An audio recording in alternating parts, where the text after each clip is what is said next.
Hey everybody, and welcome back to the channel. This is RetroDog34, and in this week's video we're going to talk about world bosses, specifically world boss hunting. Now that the Endeavor system is out and our champions are walking around with us, our companions rather, walking around with us, and we're trying to get that juicy loot for them. One thing that I definitely did notice is world boss hunting, and which ones we should be hunting and which ones we shouldn't. So that's definitely something I want to talk about. But first up, if you haven't hit that subscribe button and that bell notification, please hit that now. It definitely helps out the YouTube algorithm, and that bell notification gives you a notification when I upload my videos, and which I do try to get them up on Monday at 10 o'clock. So without further ado, let's get into this week's video. All right, so again, this week's video, we're going to talk about world boss hunting solo style. And I do mean solo style. So we will have our companions with us, but I am looking at this from a soloist mindset.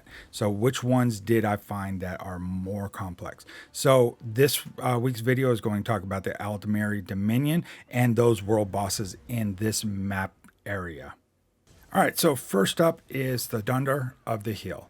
This is a giant-ish type of world boss. He does come with quite a few AoEs. He has a cone AoE. He also has a fear. That is actually what I found the most challenging, is his fear. He has a quick hitting fear that if you get caught with it, he can pummel you real quick. But again, this is base game. I'm only talking about the Aldmeri Dominion area, and this is probably the first boss I came across right off the bat that was giving me a little bit of difficulty, but not too much. If you're going to, again, using the Endeavor system, we're looking at world bosses. We're trying to, factor in which ones are the easiest, which ones are the hardest. I would probably not do this one. This one does drop a lead though, if you're looking for the Dwarven Mount. This does drop from him, so you'll definitely have to come over to him at some point and kill him off. But overall, his biggest difficulty is his fear and his AoE cone.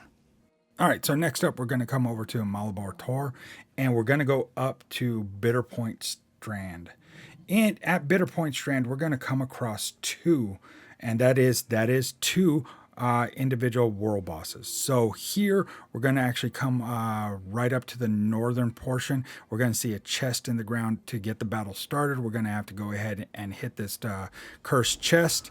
And once we do that, the battle starts.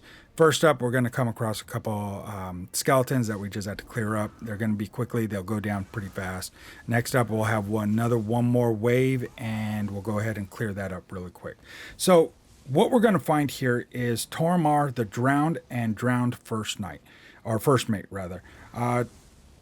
Tormar the Drowned, I'm screwing this up, but Tormar is a battle mage who can be found over here, right? And then he also has his first mate. His first mate is also a skeleton frost mage. They both cast spells on you. They're both going to stun you. They're both going to cast some type of AoE on the ground that you're going to see. It has a small circle that you'll be able to stand in and not get any damage.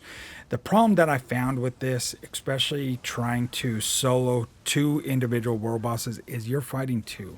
It gets a little more difficult when you're fighting two versus the one. I've always found, especially in the base game, whenever you're fighting one, it's really easy. It's kind of straight to the point. Whenever you're fighting two, it becomes a lot more difficult. So this is definitely one that I would probably definitely come here with my companion, and that way I could solo these a lot faster. All right, so next up, we're going to come over to Reaper's Henge. So in Reaper's Henge, we're going to come across, again, two world bosses. So in this Reaper's Henge, we're going to fight, Grave Master Nimro and Varian. In this, I definitely found that because the Grave Caller is a necromancer, he's going to summon skeletons, and that's probably what the most difficult one is. And then, of course, we also have the Flesh Astronaut. The Flesh Astronaut, truthfully, is just going to go ahead and follow you. What you're going to do in this is kite them. You're going to kite as best you can. Try if you have a shield up, try to keep your shield up as much as possible. I definitely noticed as soon as you heavy attack, and this is a Sork build that I'm using to solo these world bosses. So every time I did a heavy attack on one of the world bosses or one of the enemies, my companion definitely ran over and tried to hit that one. So that is the mechanic that you have to be aware of. So if you're fighting these, and because there's two of them, you have to pay attention to where your heavy attack is and where your companion is. If you're doing this by yourself with no companion, knock yourself out. This is doable. It is, again, this is base game. They're not that difficult, but I did find that fighting two of them is a little more difficult than fighting an individual one. All right, so pay attention to the Flesh Atro's slam. Just pay attention to that.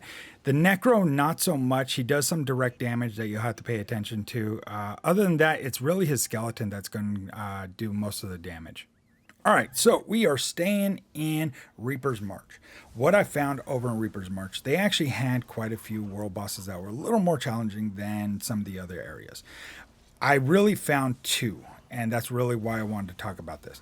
This next one is called Big Zur. He's an ogre in the Big Zur Valley. That's where you can find his spawn. For him, he is actually not that difficult as a individual world boss, but as far as everything goes, this is probably the second most challenging world boss that I found over in these areas in the Aldmeri Dominion. The reason why is not because of him. He doesn't move. He is a fixed stationary target. Basically, he is your punching bag. You can move around, you can hit him. He's not going to do anything to you. He's not going to run around and come after you. All he's going to do is shoot these fireballs at you. His fist slam, though, causes these molten pillars to come out. Now, those do cause quite a bit of damage, but the most annoying thing that can actually cause you a lot of damage are actually the ads. These ads, these little sorcerers, or these little creatures that are fighting with him, are more annoying than anything. If you can avoid the molten pillars and his slam fist and his little fireball, this is a cakewalk. Other than that, he just stands still. He has a lot of hit points, though, so does take a bit to wear him down. But overall, he is not as difficult as some of the world bosses in the DLCs. But again, I'm only talking about base game. This guy did pose a bit of a challenge just because of the ads. And once you get clear of that, the ads, he's actually pretty straightforward and can be a cakewalk. All right, so next up is the final one and this is the number one. These two bosses I found the most challenging. Not that they, couldn't be soloed. I am saying that because they're a pair, they are actually the more challenging ones in the Aldmeri Dominion map. So with these two, you're fighting two tigers, and you're going to come over to Nindaeril's Perch. I hope I said that correctly. If not, I apologize. Nindaeril the Monsoon and Bavaria the Blizzard. Monsoon is a silver Sanche tigress. She can be found over here, right? And then Blizzard is a lion-like Senchi. So these two, one does a charge, as you saw. It's a very kind of like a shield charge or shield bash. So definitely pay attention to that. The other one has a fear. So if you don't pay attention to it, you can actually get feared and then get shield bash, and you'll end up on the ground. And then before you know it, your health starts ticking away. So definitely start moving around. Pay attention to when they're going to go ahead and charge up.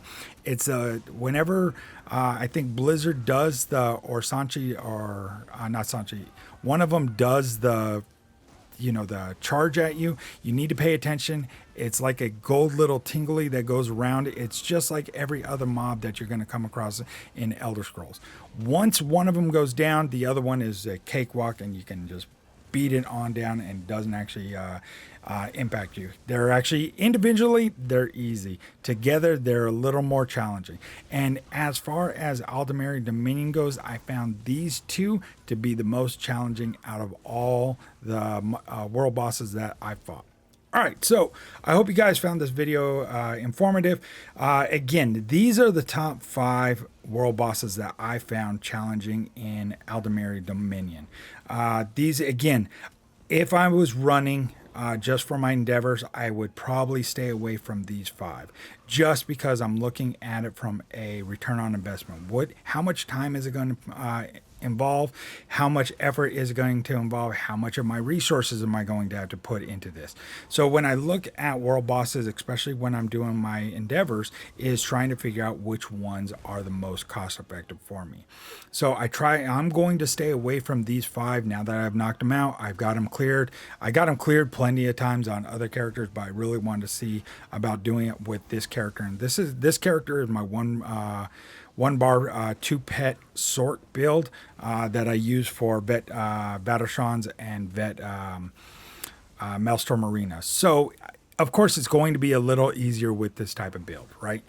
But I definitely want to show that these are the 5 that I would not put a whole lot of effort in.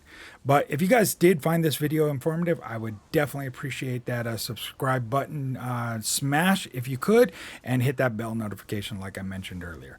If you want to, I also stream on Tuesday, Thursday, Saturday, and Sundays on Twitch over at RetroDog34, and I also have an Instagram where you guys can follow, where I upload daily inspirational quotes, and I also post up my clips over there. You could follow me over at my gamer tag over there at RetroDog34. So, like everything, I hope you guys have enjoyed this video, and happy adventuring in Elder Scrolls. I'll talk to you guys next week.